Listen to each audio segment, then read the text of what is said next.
حضرت انس رضی اللہ عنہ سے روایت ہے کہ آپ صلی اللہ علیہ وسلم نے فرمایا، جو بغیر کسی اجر کے شادی نہ کرے وہ ہم میں سے نہیں۔ یہ حدیث صحیح بخاری، صحیح مسلم اور کئی جگہوں پر روایت کی گئی ہے۔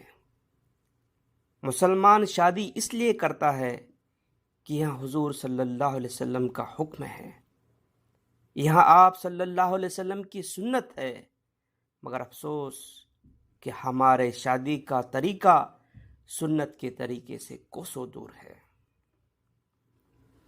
سورہ الاعراف سورہ نمبر 7 آیت نمبر 31 میں اللہ سبحانہ تعالیٰ کا ارشاد ہے، انہ لا یحب المسرفین، اللہ فضول خرچی کرنے والوں کو، ضائع کرنے والوں کو پسند نہیں کرتا۔ سورہ الاسراء سورہ نمبر 17 آیت نمبر 27 میں ارشاد باری تعالیٰ ہے، ان المبذرین کانوا اخوان الشیاطین، فضول خرچی کرنے والے شیطان کے بھائی ہیں۔ افسوس کہ ہم میں سے زیادہ تر لوگ شیطان کے بھائی بنے ہوئے ہیں، اور ہمارے گھروں میں ہونے والی شادیاں فضول خرچی کی بدترین مثالیں بنی ہوئی ہیں۔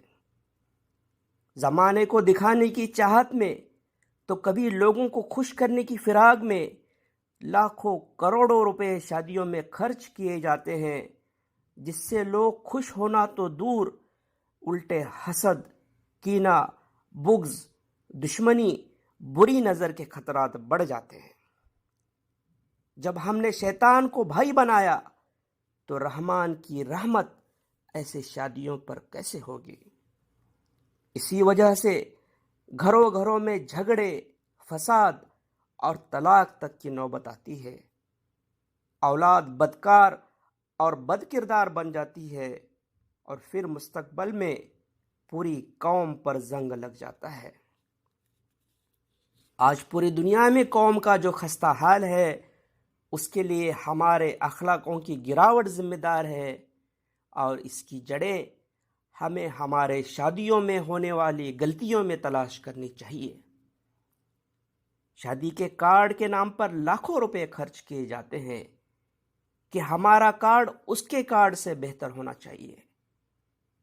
شادی کا دلہے دلہن کا جو ڈریس ہے، جو صرف ایک دن کے لیے ہوتا ہے اور آگے کبھی زندگی بھر اسے پہنا نہیں جاتا، اس کے لیے لاکھوں روپے، گانے بجانے والے گویے اور اس کی ٹولی کے لیے لاکھوں روپے، پٹاخے اور آتش بازی کے لیے لاکھوں روپے، گھر، ہال اور منڈپوں میں روشنائی کے لیے لاکھوں روپے۔ جس شادی میں لوگوں کے ساتھ شیاطین بھی ناچتے اور جھومتے ہو، اس شادی پر اللہ کی رحمت کیسے ہو سکتی ہے؟ ولیمے کی دعوت میں اچھا کھانا دینا غلط بات نہیں، مگر اوروں سے مقابلہ اور منافسہ کرنے کی ہوڑ میں کئی ساری غیر ضروری چیزیں پکائی جاتی ہیں، اور جس کے لیے لاکھوں روپیوں کی فضول خرچی کی جاتی ہے۔ اپنے امیری پر اترانے والوں، ذرا یہ تو بتاؤ کہ کیا ہماری امیری ہمارے آقا تاجدار مدینہ، دو جہاں کے سردار صلی اللہ علیہ وسلم سے زیادہ ہے؟ آپ کی شادیاں کتنی سادہ تھی۔ ہماری ماں فاطمۃ الزہرا رضی اللہ عنہا کی شادی کتنی سادہ تھی۔ صحابہ رضی اللہ عنہم کی شادیاں کتنی سادہ تھی۔ کیا ہم ان سے زیادہ امیر ہیں؟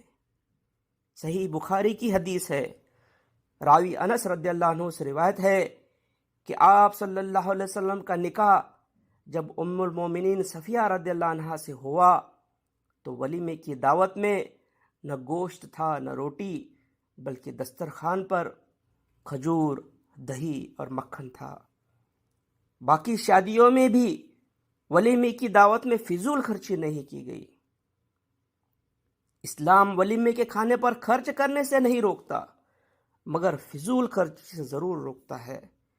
جو غیر ضروری بہت ساری چیزیں پکائی جاتی ہیں، اس سے اسلام ضرور روکتا ہے۔ وقت کا تقاضا بتا کر جس کو جائز ٹھہرایا جاتا ہے، وہ ڈائننگ ٹیبل، کرسی اور چمچ کے کلچر سے کیا ہمیں بچنا نہیں چاہیے؟ کیا سنت کے طریقے پر زمین پر بیٹھ کر ہم کھا اور کھلا نہیں سکتے؟ ہمارے شادیوں میں جو سب سے زیادہ غیر شرعی کام ہوتا ہے وہ ہے تصویریں اور ویڈیو شوٹنگ کا۔ آج وقت کا تقاضا بتا کر تصویروں کو جائز ٹھہرایا جا رہا ہے۔ کئی اسلامک اسکالرز اپنی یوٹیوب پر تقریر کے ساتھ تصویر ضرور شائع کرتے ہیں۔ اسلامک اسکالر سٹیج پر بیٹھے ہوئے ہیں اور پیچھے بینر پر ان کی بڑی تصویر لگی ہے، اشتہاروں پر تصویر چھپی ہے، اسلامک اسکالر کی ڈی پی پروفائل پر ان کی فوٹو لگی ہوئی ہے۔ یہ بات اسکالرز کی ہے تو عام آدمی کی کیا کہے؟ ہم کہاں جا رہے ہیں اور کس مذہب کی پیروی کر رہے ہیں؟ صحیح بخاری کی حدیث ہے، عبداللہ ابن مسعود رضی اللہ عنہ سے روایت ہے کہ آپ صلی اللہ علیہ وسلم نے فرمایا، قیامت کے دن سب سے کڑی سزا ان لوگوں کو دی جائے گی جو دنیا میں تصویر بناتے تھے۔ صحیح مسلم کی حدیث ہے، ابن عباس رضی اللہ عنہ سے روایت ہے کہ آپ صلی اللہ علیہ وسلم نے فرمایا، ہر جاندار کی تصویر بنانے والا جہنم کی آگ میں ہوگا۔ صحیح بخاری کی حدیث ہے، جس گھر میں تصویر ہو اس گھر میں فرشتے داخل نہیں ہوتے۔ کچھ لوگ کہتے ہیں کہ ہاتھ سے پینٹنگ بنانا حرام ہے، مگر فوٹو کھینچنا تو حرام نہیں۔ مگر اکثر اسلامک اسکالرز اس بات پر متفق ہیں کہ فوٹوگرافی حرام ہے۔ کچھ لوگ ویڈیو شوٹنگ کو حلال قرار دیتے ہیں، کہتے ہیں کہ وہ تو چلتا رہتا ہے، ایک جگہ رکتا نہیں۔ مگر کیونکہ ویڈیو کو بھی روک کر سٹل فوٹو نکالا جا سکتا ہے، اس لیے میں مانتا ہوں کہ ویڈیو بھی حرام ہے۔ بغیر کسی اجر کے ہمیں تصویر نہیں نکالنی چاہیے۔ اگر کوئی اجر ہے جیسے آئیڈینٹی کارڈ کے لیے، پاسپورٹ، اقامہ وغیرہ کے لیے، وہ تو مجبوری ہے۔ مگر عام طور پر تصویروں نکالنے کا جو رواج چل رہا ہے، اور یہاں تک کہ کچھ اسلامک اسکالرز بھی اس کو جائز ٹھہرا رہے ہیں، تو اس پر ہمیں غور کرنا ہوگا کہ ہم یا ان اسکالرز کی بات مانیں یا ہمارے آقا صلی اللہ علیہ وسلم کی بات مانیں۔ ماں عائشہ رضی اللہ عنہا سے روایت ہے کہ ایک بار کسی نے ہدیے میں دیا ہوا ایک پردہ آپ نے گھر میں لگایا تھا جس پر گھوڑے کی تصویر بنی تھی، جسے دیکھ کر آپ صلی اللہ علیہ وسلم گھر میں داخل نہیں ہوئے اور واپس مڑ گئے۔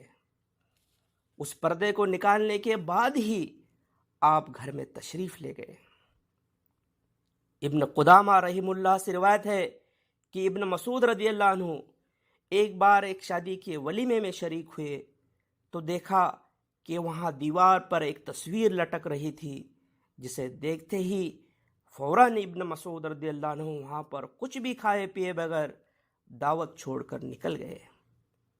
جس تصویر سے اللہ سبحانہ تعالیٰ اتنی نفرت کرتا ہو، ہمارے آقا صلی اللہ علیہ وسلم اتنی نفرت کرتے ہو، صحابہ رضی اللہ عنہم اتنی نفرت کرتے ہو، اس تصویر کو ہم نے ہمارے گھر دفتر میں سجایا ہے، ڈی پی یعنی پروفائل تک میں بسایا ہے، ہر شادیوں میں پروگرام میں جمایا ہے۔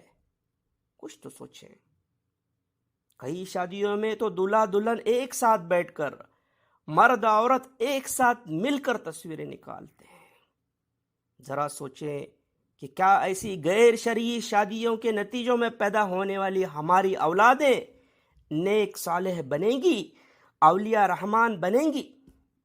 ہم پیروی تو شیطان کی کریں اور امید رحمان سے کریں۔ کچھ تو سوچیں۔ اللہ ہم سب کو صحیح راستے پر چلنے کی توفیق دے، ہماری شادیاں ہمارے لیے رحمت کا باعث بنے، نہ کہ زحمت کا۔ وآخر الدعوانا ان الحمد للہ رب العالمین۔ السلام علیکم ورحمۃ اللہ وبرکاتہ۔